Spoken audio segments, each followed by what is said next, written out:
আমাদের প্রিয় মাতৃভূমি বাংলাদেশ খুব সেন্সিটিভ অ্যান্ড ক্রুশাল একটা টাইম পার করছে।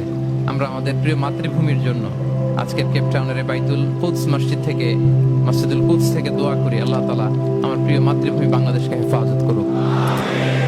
যেটাতে আমার দেশের কল্যাণ, যেটাতে আমার দশের কল্যাণ, আল্লাহ তাআলা সেই ফয়সালা করুক।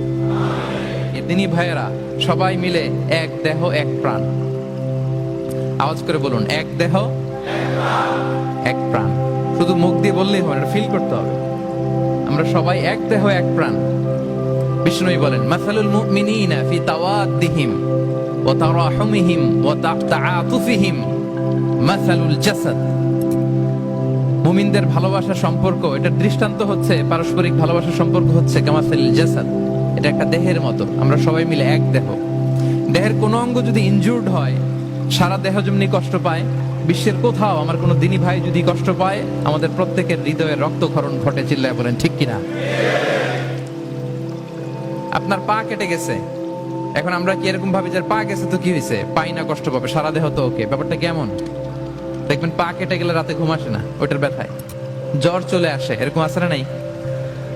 এই জন্য বিষ্ণু ইসলাম বলেছেন, মাসালুল জাসাদ, একটা দেহ, দেহের এক অঙ্গ ইনজুর্ড হলে যেমনি সারা দেহ কষ্ট পায়, পুরো দেহটা রাত জেগে থাকে, জ্বর এসে যায়, তেমনি গোটা বিশ্বের কোনো প্রান্তে, কোনো জনপদে, কোনো এলাকায় কোন মুসলিম ভাইয়ের যদি কষ্ট হয়, সেটা আমাদের হৃদয়ে যেয়ে লাগে। ঠিক কিনা বলেন? ফিলিস্তিনের ভাইরা যদি কাঁদে, আমাদের ভালো লাগে? কাশ্মীরের ভাইরা যখন গৃহহীন হয়, আমরা এটা সহ্য করতে পারি? মিয়ানমারে আমার মুসলিম ভাইরা যখন নির্যাতিত হয়, আমরা কি এটা মেনে নেই? কারণ এক দেহ এক প্রাণ। আওয়াজ করে বলুন, এক দেহ এক দেহ। এটা মনে রাখতে হবে, আমরা এক দেহ এক প্রাণ।